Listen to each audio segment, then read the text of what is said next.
Estamos más que contentos de encontrarnos con ustedes hoy viernes 2 de septiembre del año 2016 en este su programa Acción Popular.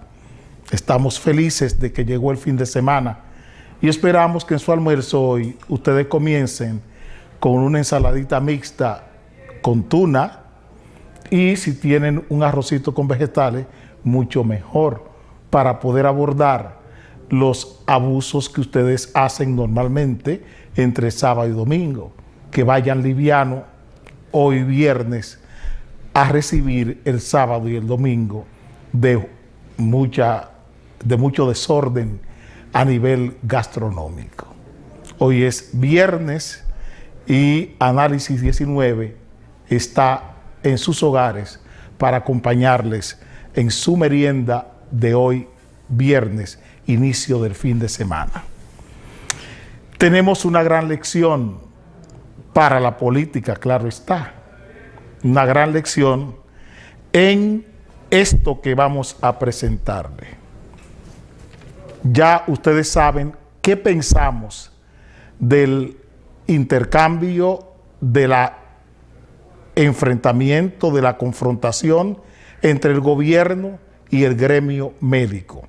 Ayer, en la Universidad Católica Santo Domingo, que es como se llama, y no Universidad Católica de Santo Domingo, se llama Universidad Católica Santo Domingo de Guzmán, es el nombre de esa universidad.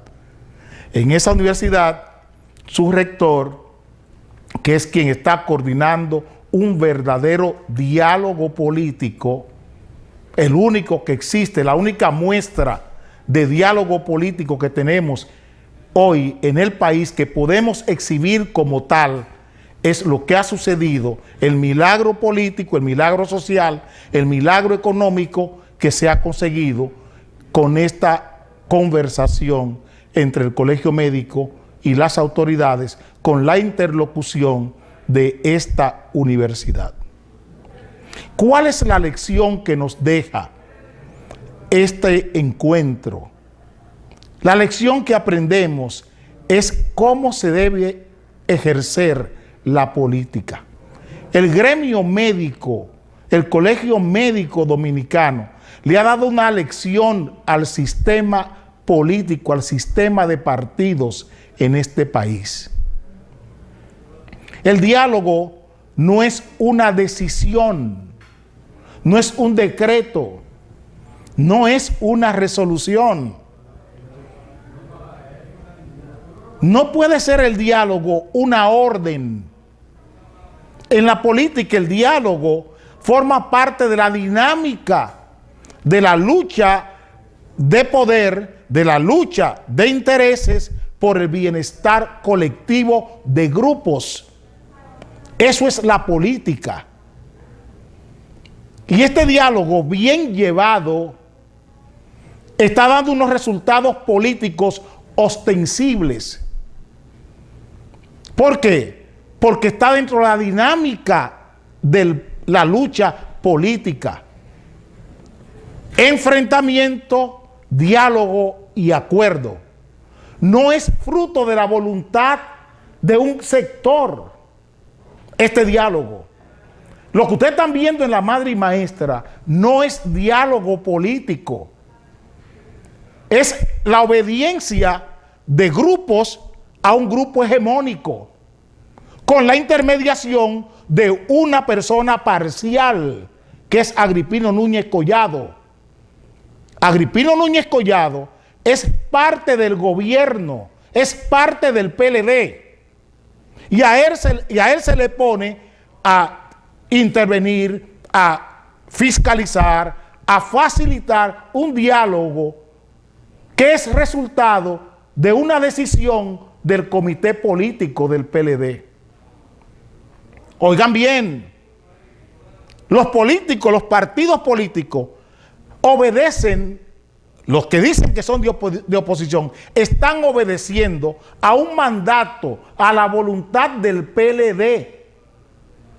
Este diálogo que está en La Madre y Maestra no es el resultado de una confrontación, no es el espacio que se debe crear fruto de una confrontación, fruto de un enfrentamiento. La política es enfrentamiento, es diálogo y acuerdo.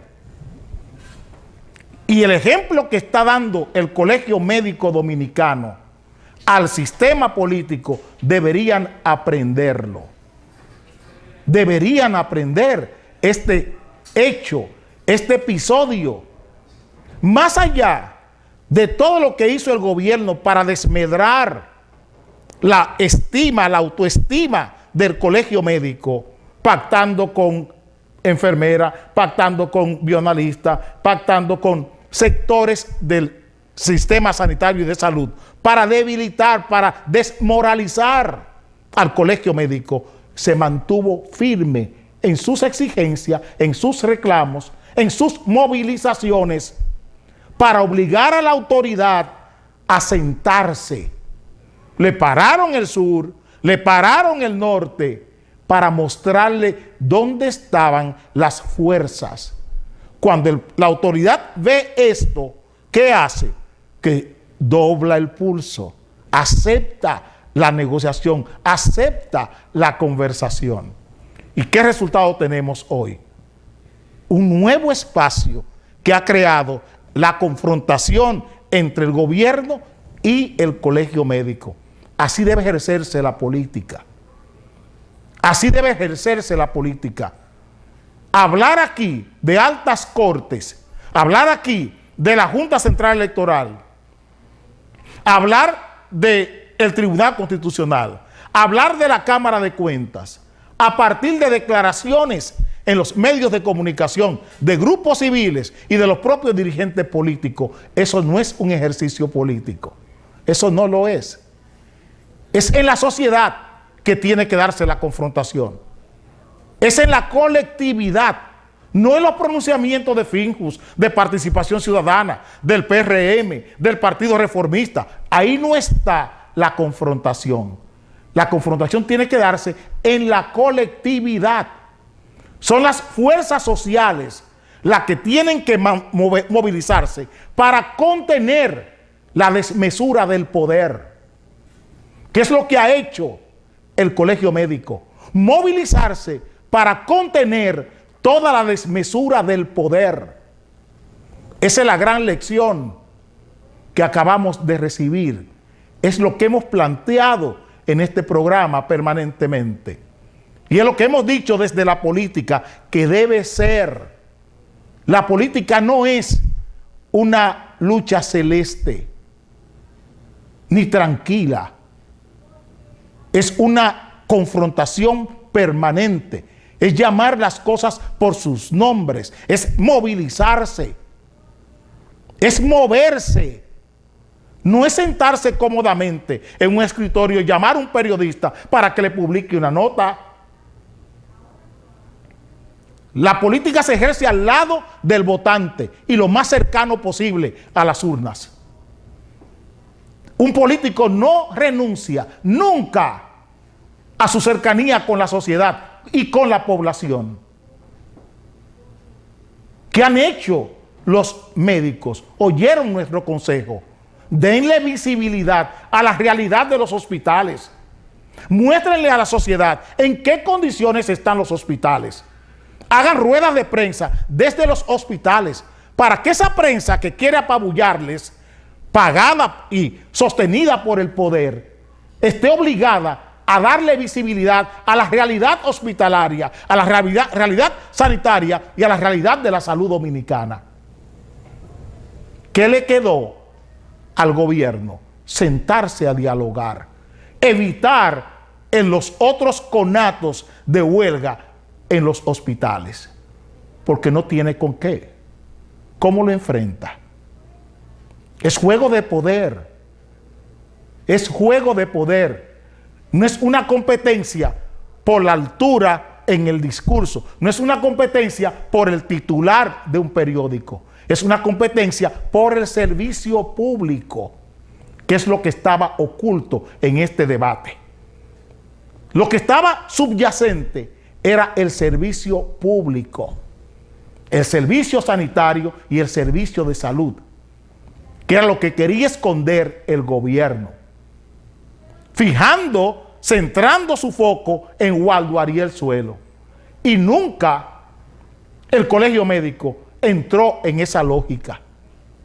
El problema no era Waldo Ariel, el problema es el sistema sanitario y de salud del país, que está quebrado, que era lo que quería ocultar el gobierno con esta horda de periodistas y esta horda de medios de comunicación, haciendo el trabajo sucio del gobierno, que era modificar las creencias de ustedes con relación a la realidad de este problema. Esperamos que al gobierno y al propio sistema de partido y al propio colegio médico y a las demás instituciones o gremios del sector salud les sirva de lección esta lección que ha dado el colegio médico a toda la sociedad dominicana. Yo creo que una ensaladita queda bien hoy para comenzar y para abrir la mesa de ustedes. Miren a ver si la quieren hacer de tomate, con mucho tomate, que cabe muy bien. No crean nunca que el tomate produce asunto de ácido úrico. Eso no es verdad. Cómase sus tomates con su poquito de orégano, aceite verde y ajo. Si puede acompañar esa ensaladita con unas albondiguitas de plátano, o así mismo, unas albondiguitas de plátano bien fritas, mucho mejor. Vengo ahora.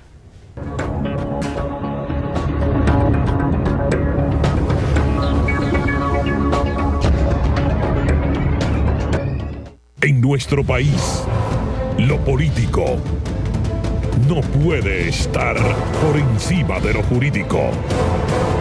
Cinevisión, Canal 19.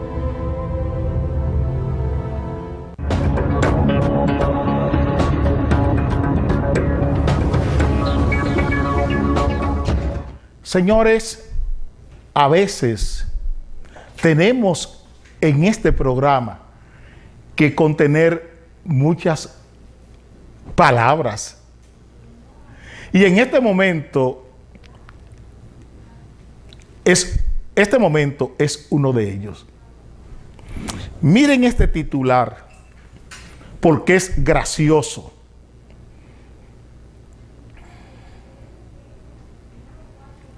Empresarios ponderan discurso del director general de Impuestos Internos.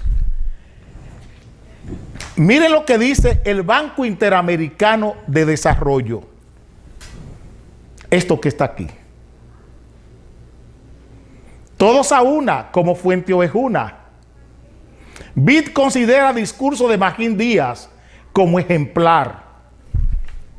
Magín Díaz es el director general de Impuestos Internos. Creo que se llama igual que su padre, que fue un profesor a quien conocí hace mucho tiempo. Yo quiero devolver el apresto en esta foto, que me la tomen completa, ahí está.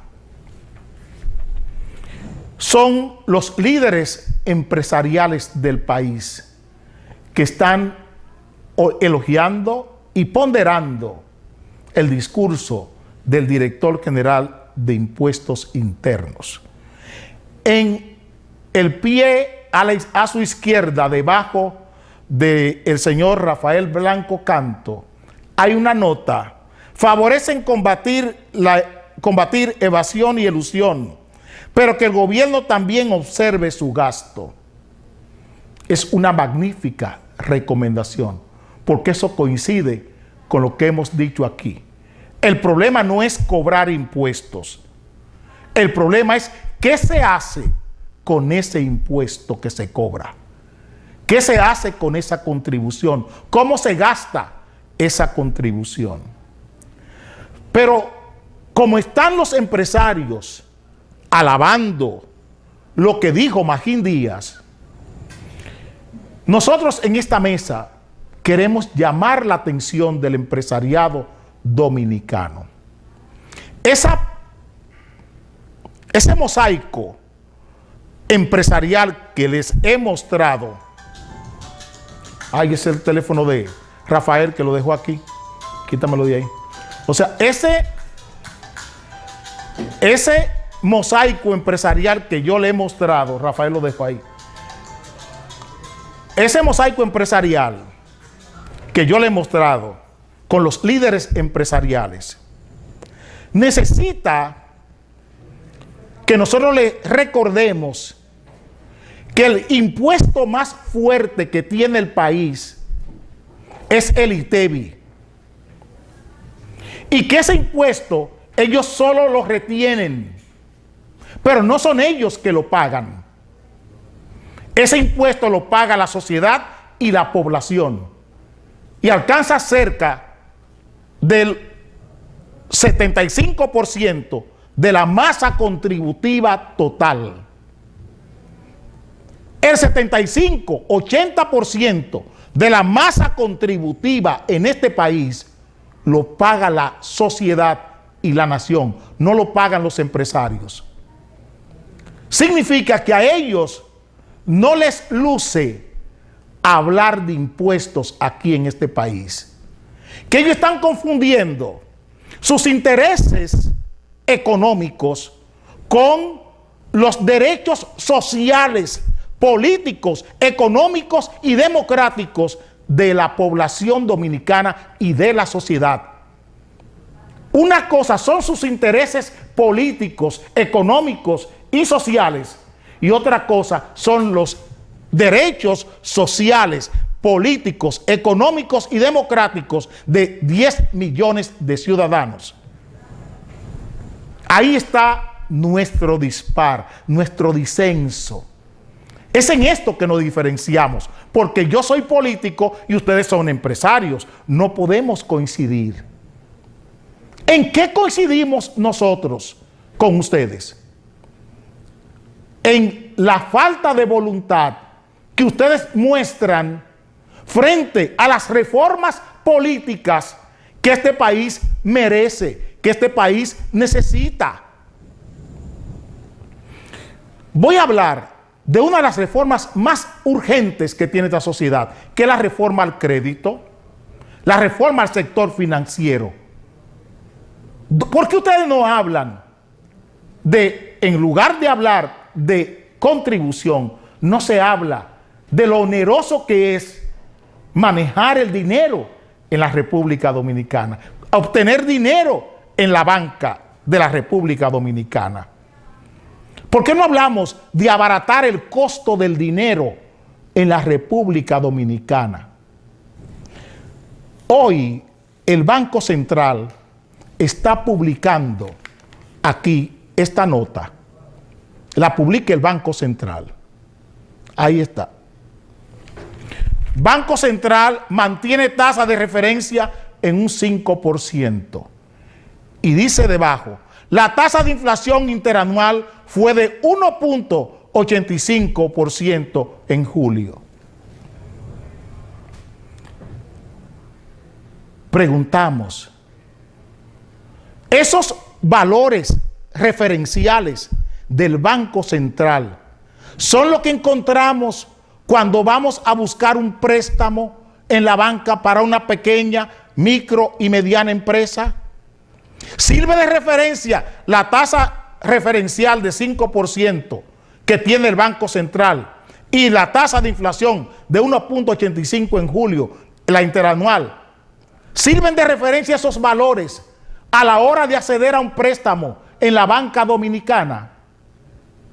¿Cuál es la tasa mínima atractiva en la banca dominicana hoy? Está cerca del 5%. La tasa de inflación, si es interanualizada, responde a estos parámetros que está dando el Banco Central de inflación interanual en el mes de junio o en el mes de julio. Preguntamos, ¿cuánto cuesta el dinero en la banca dominicana hoy? 17, 18%. Está cerca del 5% referencial. Responde a una tasa mínima atractiva, o sea, la tasa de inflación anual de este país. Responde a la tasa que tiene el Banco Central. Preguntamos, ¿quiénes mantienen el control de los bancos? Esa misma gente que está alabando el discurso de Magín Díaz. Esos mismos empresarios. ¿Dónde está? Por otro lado, aquí tenemos otro problema, que es la reforma al sector eléctrico, o sea, el pacto eléctrico. Tarifa al ojo por ciento, decía el Nacional ayer. ¿Cuánto es la tarifa eléctrica en la República Dominicana? ¿Dónde está el pacto eléctrico? ¿Cuánto paga la gente por un servicio que no recibe? ¿Cuánto paga la gente por un servicio eléctrico que no recibe? ¿Responde la tarifa eléctrica a los costos reales de la producción energética del país? Con el petróleo a menos de 40, con el petróleo a menos de 50, el kilovatio hora sigue caro, muy caro. El kilovatio hora que se produce a gas natural, el kilovatio hora que se produce con energía eólica, el kilovatio hora que se produce con energía solar y el kilovatio hora que se produce con energía hidráulica tienen el mismo precio. ¿Dónde está el pacto eléctrico? ¿Por qué no se posibilita?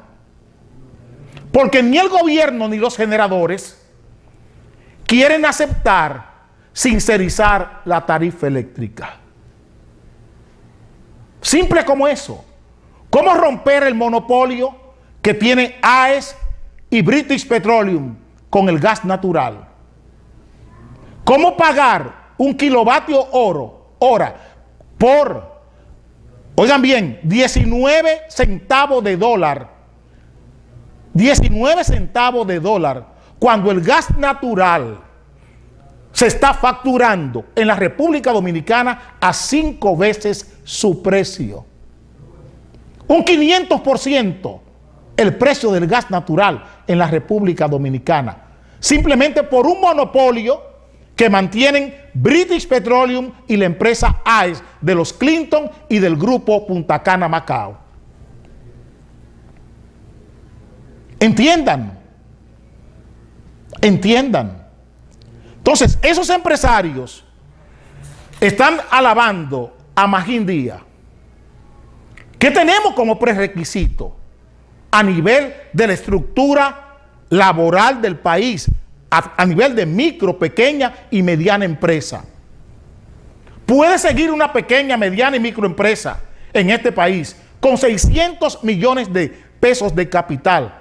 ¿Puede seguir pagando 4,5 millones de tarifa mensual, de tarifa eléctrica? Aquí hay empresas pequeñas que pagan 4,5 millones, con 600 millones de pesos de capital, pagan 4 millones y 4,5 millones de pesos mensuales, solo de luz a Edesur. Al año, eso representa 48, 49 millones de pesos al año de luz.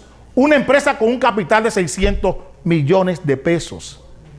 Ese es el 10% del capital de esa empresa.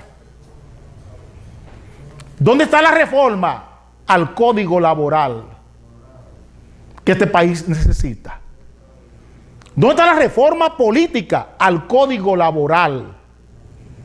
Para que el Código Laboral, en lugar de ser una tarea, un destino, una meta que alcanzar para pacificar la labor laboral, para facilitar la cordura empresarial y no sea una amenaza.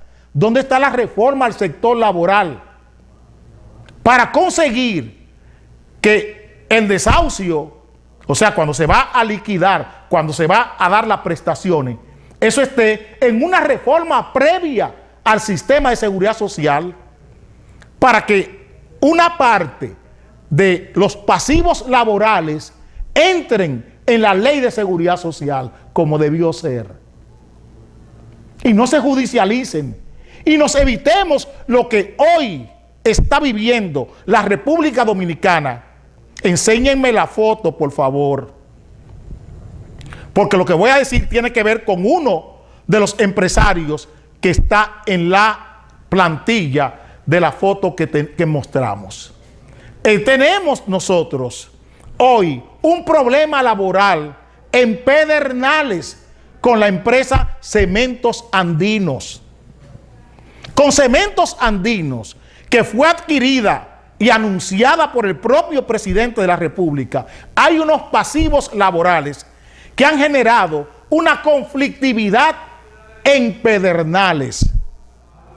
Una gran conflictividad con Cementos Andinos.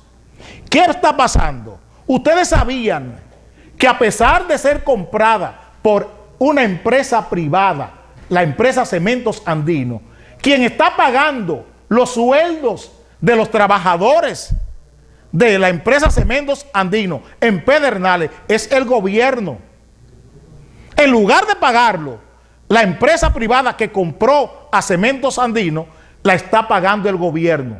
Pero lo peor, se ha judicializado el expediente entre el empresario dueño, el nuevo dueño de Cementos Andinos y los trabajadores.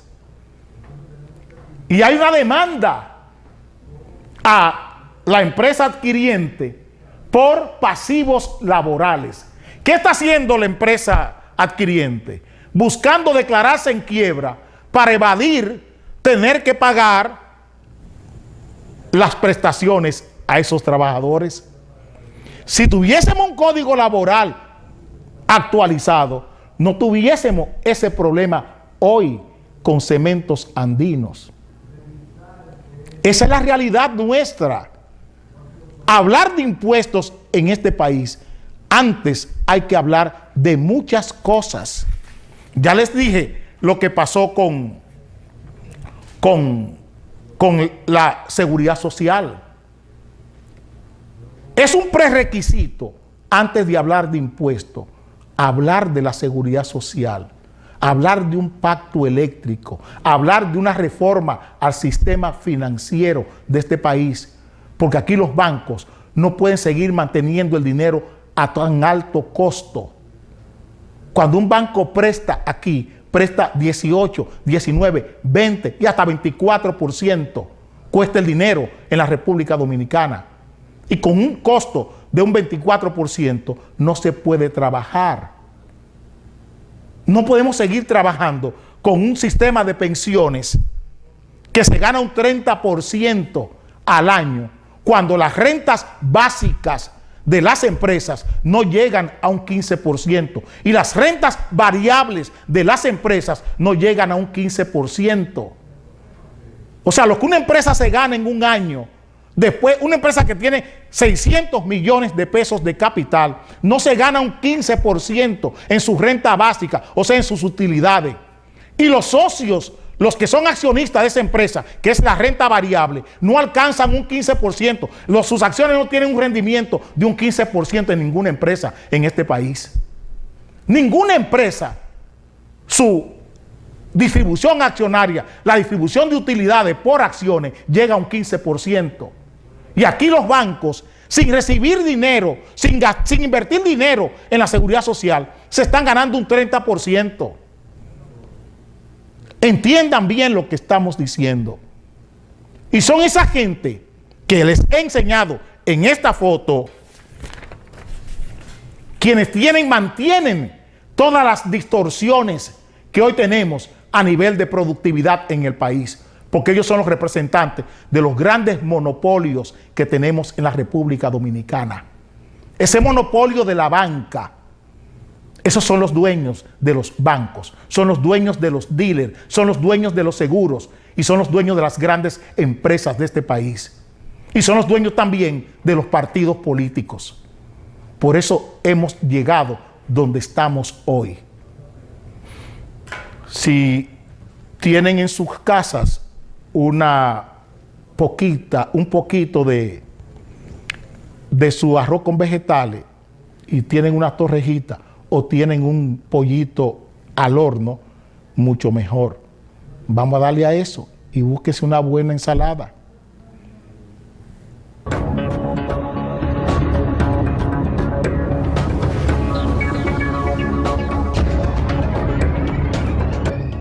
En nuestro país, lo político no puede estar por encima de lo jurídico.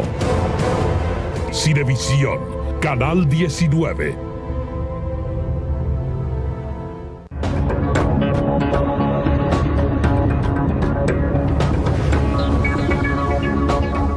Ayer se produjo en Brasil, o salió en las noticias, lo que había pasado antes de ayer en Brasil, que era la destitución de Dilma Rousseff.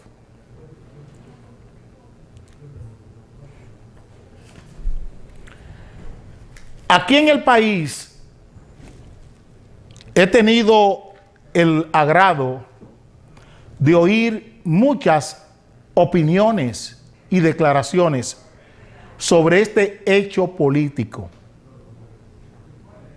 Esto no es un hecho jurídico, esto es un hecho político. Y se han buscado todas las excusas para distraer a la población y a la sociedad de la realidad que estamos viviendo en Brasil. Dilma ha sido destituida en un proceso de destitución monitoreado, llevado a la luz del sistema jurídico de Brasil. En todos los actos que han conllevado a esta destitución han sido pautados bajo el mandato de la Suprema Corte de Justicia de Brasil. ¿Por qué Dilma Rousseff fue separada de su cargo? ¿Qué llevó a Dilma Rousseff a esta situación? La manipulación fiscal de las cuentas nacionales. La manipulación fiscal de las cuentas nacionales en su propio provecho. Maquillar las cuentas nacionales, falsificar las cuentas nacionales para engañar al pueblo brasileño. Eso fue lo que hizo Dilma Rousseff. Y es lo que se hace, lo mismo que se hace aquí. Por eso aquí se ha pagado a toda una prensa para que diga que es los Estados Unidos que ha tumbado a Dilma Rousseff del poder. A Dilma Rousseff la ha hecho salir del poder sus acciones indebidas. Sus acciones indebidas. ¿Qué ha hecho Dilma Rousseff con todo el poder que le concedió el pueblo brasileño? Mal usarlo. Está prohibido que fuera de un presupuesto un presidente se endeude con la banca. Cuando usted hace un presupuesto, es una ley. Y después que ese presupuesto está hecho, cualquier endeudamiento que usted haga es una violación constitucional. Aquí esto se puede.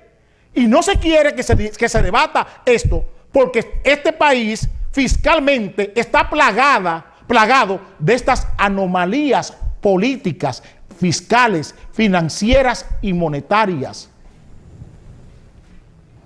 Por eso no se quiere que se discuta, que se debata esta situación.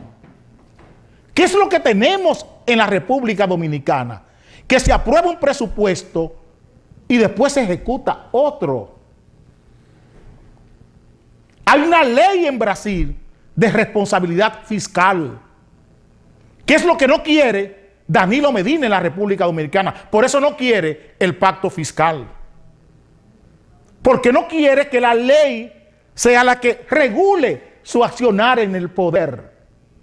Con una ley de pacto fiscal, Gonzalo Castillo, el de la OISOE, el de Educación, el de las Fuerzas Armadas, no pudieran endeudarse con la banca como aquí se hace. El Ministerio de Hacienda no tuviera el hoyo fiscal que tiene el Ministerio de Hacienda hoy. Por eso la Sociedad Dominicana de Diario, y específicamente Percio Maldonado, miren lo que le dice al país, que hay un golpe de Estado en Brasil. No, arriba, Fran, ahí. Preocupa a la Sociedad Dominicana de Diario, golpe a Rousseff y silencio de los funcionarios de República Dominicana. ¿Por qué tienen silencio los funcionarios de la República Dominicana?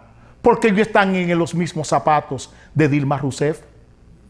¿Qué ha hecho Gonzalo Castillo? ¿Qué ha hecho Amarante Barret en el Ministerio de Educación? ¿Qué hizo Simón Lizardo Mezquita en Hacienda? ¿Cuánta deuda se ha concertado aquí fuera del presupuesto? ¿Cuánto es el déficit en este año con ocasión de las elecciones de este país? ¿Cuánto es el déficit? ¿Cuánto es? Nadie sabe. Si hubiera una ley de responsabilidad fiscal, hubiera una penalidad, hubiera una sanción para cualquier presidente que ose hacer lo que hizo Dilma Rousseff en Brasil. ¿Cuál es la realidad de Brasil? ¿Por qué los yanquis no han quitado a Tabaré Vázquez ni al presidente Pepe Mujica de Uruguay? ¿Por qué? ¿Por qué no han quitado a Serén de El Salvador? ¿Por qué está Mauricio Funes, un presidente del Frente Farabundo Martí de El Salvador, sometido a la justicia por corrupción en su propio partido y en el gobierno de su propio partido? ¿Por qué está pasando esto en Venezuela? ¿Vamos a ocultar? ¿Esos son los yanquis? ¿Eso es los Estados Unidos? ¿O es que hay una realidad en Venezuela? ¿Cuál es la situación del pueblo venezolano? ¿Cuál es la situación del pueblo venezolano? Una nación con la mayor reserva de petróleo del mundo, sumido en la peor pobreza, la gente comiendo de los contenedores de basura. Un país sin medicamentos, sin alimentos, sin posibilidades de conseguir comida. 200 a 300 mil personas cruzan la frontera cada fin de semana para ir a comprar comida a Colombia. En un país con ríos inmensos. Eso es Venezuela, sin agricultura, sin seguridad alimentaria. Un festín con los recursos del Estado, con la peor inflación del mundo. Y esos son los yanquis. Esos son los yanquis. Preguntamos. Miremos la realidad. Los funcionarios dominicanos no hablarán de esto, porque es una anomalía democrática. Los abusos financieros, los abusos fiscales y los abusos monetarios que aquí se han cometido en los últimos 8 meses todavía no se saben. Por lo mismo que estamos destituyendo a Dilma Rousseff en Brasil, pudiéramos destituir a Danilo Medina del poder en la República Dominicana, porque son los mismos pecados. Lo malo es que en este país no hay una ley de responsabilidad fiscal. Y ni Danilo ni ningún presidente en este esquema de poder aceptará que haya una ley de este tipo. Porque así Gonzalo Castillo jamás osara Gonzalo Castillo en elevar la deuda del Ministerio de obra pública al nivel que la tiene. Y lo propio pasa en el Ministerio de Educación. ¿Cuántos préstamos se han hecho aquí con la banca? Préstamos irregulares con la banca. Y eso no es de ahora. Lo hizo Hipólito Mejía también, cuando los Juegos Panamericanos, que fuera del presupuesto, fue y buscó un pool de banco para buscar 800 millones de pesos para que Miguel Vargas hiciera con ello el festín que quisiera en el Ministerio de Obras Públicas. Lo propio ha hecho Leonel Fernández, lo propio está haciendo Danilo Medina con el metro, endeudándose con la banca privada para garantizarle, para darle que comer a las ansias y las apetencias de Diandino Peña. Fuera del presupuesto. Todo esto se está haciendo fuera del presupuesto. Y mañana, no muy tarde, mañana es 15, 20 de septiembre, sabremos el daño monetario, el daño financiero y el daño fiscal que este país tiene. Por eso no quieren hablar y por eso prefieren culpar a los yanquis de la destitución de Dilma Rousseff y no discutir la verdadera realidad de esa destitución. ¿Qué fue lo que Dilma Rousseff hizo con su país? ¿Qué fue lo que Dilma Rousseff hizo con su país para conseguir reelegirse? Esa realidad no se quiere tocar. Ellos están hablando, Percio Maldonado habla ahí de que 61 senadores depusieron de su cargo a una mujer que ganó con 50 millones de votos. En la República Dominicana, Percio, jamás hablaste cuando 23 personas del comité político, 23 personas sin ninguna investidura política, sin ninguna investidura social y sin ninguna investidura democrática, decidieron modificar la constitución de este país para que 10 millones de dominicanos la cogiesen como una orden y obedeciesen esa orden. No se oyó la voz de ningún diario protestar porque 23 personas privadas de una organización privada que se llama Comité Político del PLD decidió un 19 de abril del año 2015 modificar la constitución de este país. La constitución de 10 millones de dominicanos, 23 personas sin ninguna investidura política, sin ninguna investidura institucional, decidieron cambiar la constitución de este país, la constitución de 10 millones de dominicanos, sin consultársele. Y no se oyó la voz de Percio Maldonado hablar cuando eso pasó. No se oyó a Miguel Franjul hablar cuando eso pasó.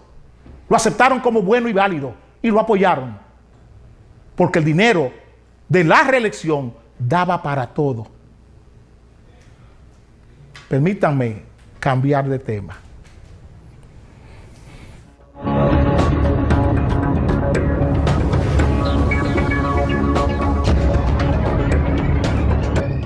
En nuestro país, lo político no puede estar por encima de lo jurídico. Cinevisión, Canal 19.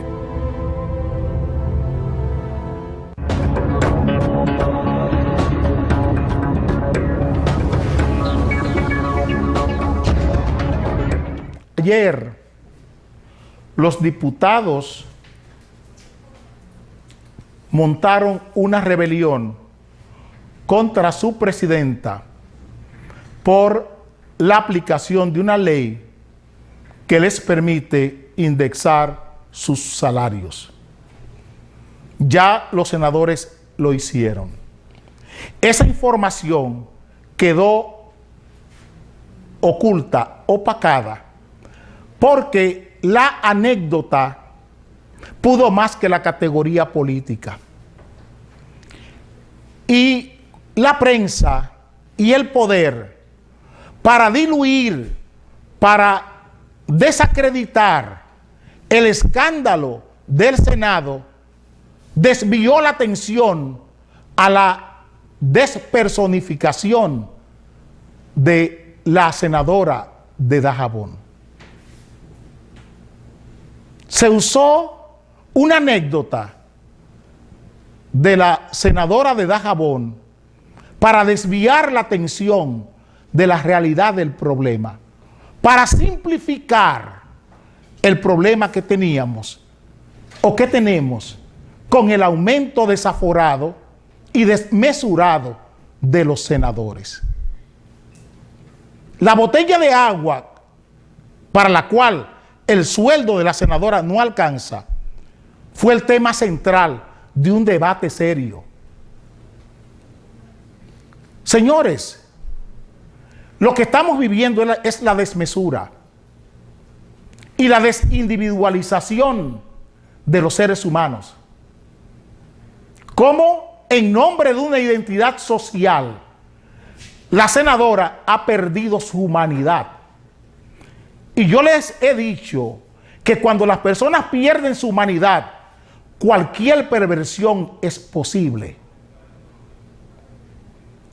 Ese activismo de la función fisiológica de la senadora de Dajabón es una de las características de esa deshumanización del ser humano. Cuando usted ve esta actividad corporal en una persona, o sea, este activismo corporal, esa persona que se mueve mucho, que no puede estar tranquilo, es resultado de su deshumanización. Cuando usted ve gente que en sus casas ponen un radio a todo volumen o andan en las calles con un carro a todo volumen, es porque esa persona ha perdido su humanidad. Este activismo en sus funciones fisiológicas de la senadora responde a eso. Y los medios de comunicación aprovechan eso para desviar la atención. Es una orden del poder. Es el propio PLD, es el propio gobierno que le ha pagado a los medios de comunicación para que hagan tendencia de Sonia Mateo y no de la realidad del abuso que se está cometiendo contra la sociedad dominicana. Entiendan, es el manejo, es el cambio de creencia, es hacer predecible el comportamiento de ustedes, pero ustedes no se dan cuenta. Ustedes dan rienda suelta a ese juego sucio del poder. Sonia Mateo no es la verduga. Sonia Mateo es una víctima más del sistema. Ella ha perdido su identidad personal para buscar una identidad social de grupo. Y responde a una identidad social de grupo porque su persona se perdió. La persona Sonia Mateo se perdió. Por eso ella busca esa identidad de grupo. Entiendan. Y es lo mismo que nos está pasando en el deporte. Yo no voy a hacer la pausa porque dispongo de poco tiempo. Eso mismo que ustedes están viendo en Sonia Mateo está pasando en el deporte dominicano con seres humanos que han perdido esa identidad. Miren aquí a la gloria del deporte dominicano, Sammy Sosa. Es blanco con los ojos verdes. Y su madre al lado es una señora morena. Y él siente asco por el color de su madre.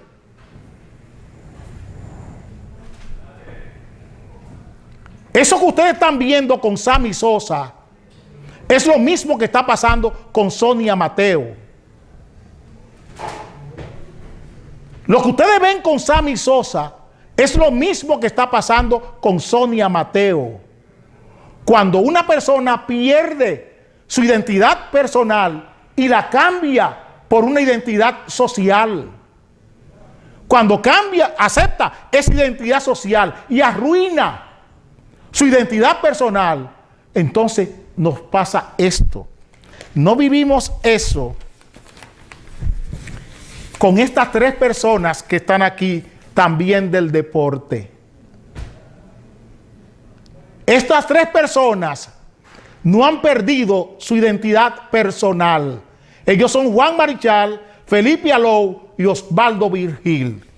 Y eso mismo estamos viviendo cuando una persona no pierde su identidad personal con David Ortiz en Boston, en los Estados Unidos.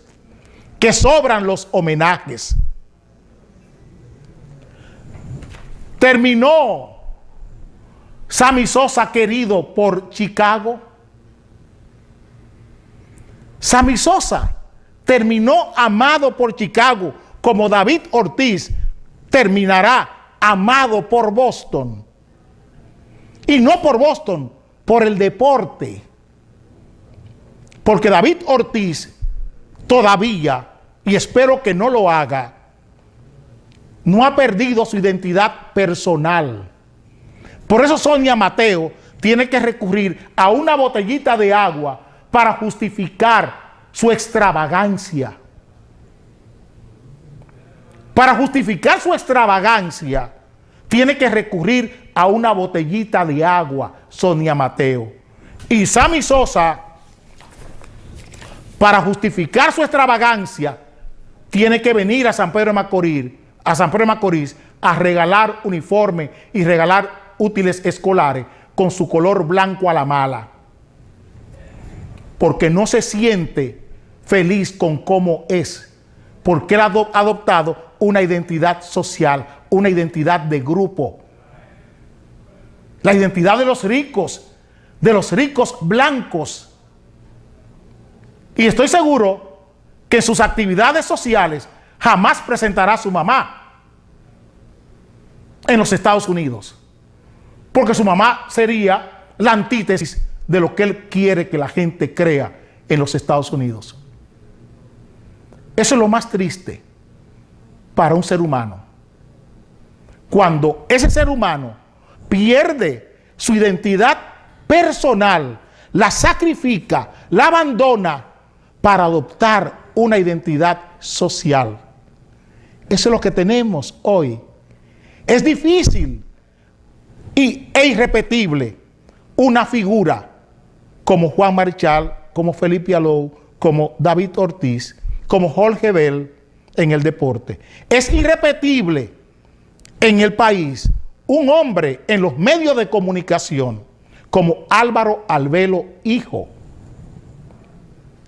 Una persona que no va a la radio a contar historia, no va a la radio a hacer historia, sino a cambiar la historia de la radio. ¿Qué es lo que debe hacer un intelectual de la talla de Álvaro Albelo hijo? Es lo que tienen que hacer los políticos como Adenauer, lo que hizo Beethoven con lo que Mozart le dejó. ¿Qué hizo Beethoven? Beethoven no buscó una identidad social. Con su identidad personal transformó todo lo que le había dejado su antecesor. Todo lo que ese gran músico, Mozart, había acumulado, Beethoven lo que hace es que cambia la historia. Por eso es tan grande, igual que Schubert. Y lo propio encontramos con Da Vinci y lo encontramos con Miguel Ángel. Botticelli, que es un gran pintor de cuadros de santos, no pudo cambiar la historia como lo hizo Vinci y como lo hizo Miguel Ángel. ¿Qué es lo que debe buscar siempre un intelectual? Cambiar la historia. No hacer historia ni contar historia. Los políticos, la gente que somos pública, no buscamos ni contar historia ni hacer historia, sino cambiar la historia. La historia de la radio de este país la ha cambiado don Álvaro Albelo hijo. Por eso es que es tan grande.